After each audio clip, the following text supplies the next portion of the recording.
Ano ba? Ha? Dami niyo pala.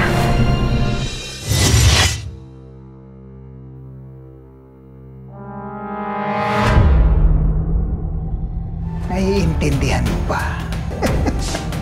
Sir! Minsan, pag tinignan mo siya as a father, parang family man siya kung tutuusin kasi lahat yun ginagawa niya para sa pamilya niya. Pero, on the other side, meron din siyang evil side na hindi mo maintindihan. Ang ganda nung two-faced character ni Doc Frank. Tanga ka ba? Sana patay na kayo lahat ngayon. Portia drugs! Kakapal ng mga mukha. Sila na nga tinutulungan. Sila pa'y nag-iinarte.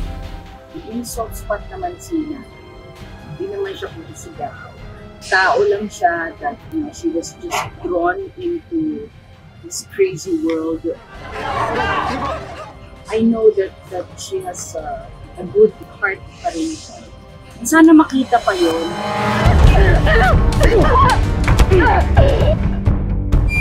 Kinainisan niyo si Seb nung una nagsa-start yung makiling, mamahalin niyo siya sa dulo.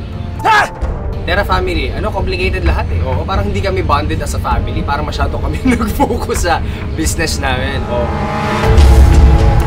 Ate! Updated kayo sa buhay namin. Palibhasa, mga inggitera kasi kayo eh. Hoy!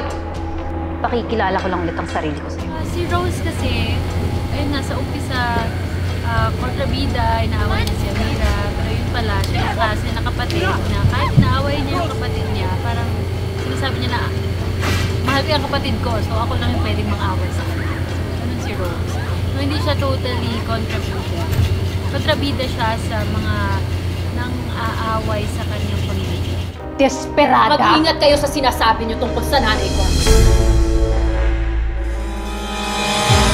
Champion and my Of course, you are gonna be the champion kasi you were so cool. Galing-galing na baby ko. favorite ko po dito si Daddy because mabait po siya palagi sa akin. Diba kanina umiyak ako? And sabi niya, kuchuk-kuchuk, tapos nag-away.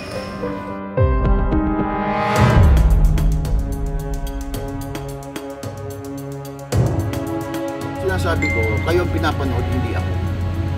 Ang lumalabas sa TV, yung mga mukha nyo, yung galing nyo, performance nyo, ipakita nyo kaya nyo kasi at the end of the day, kayong pag-uusapan, hindi naman kami.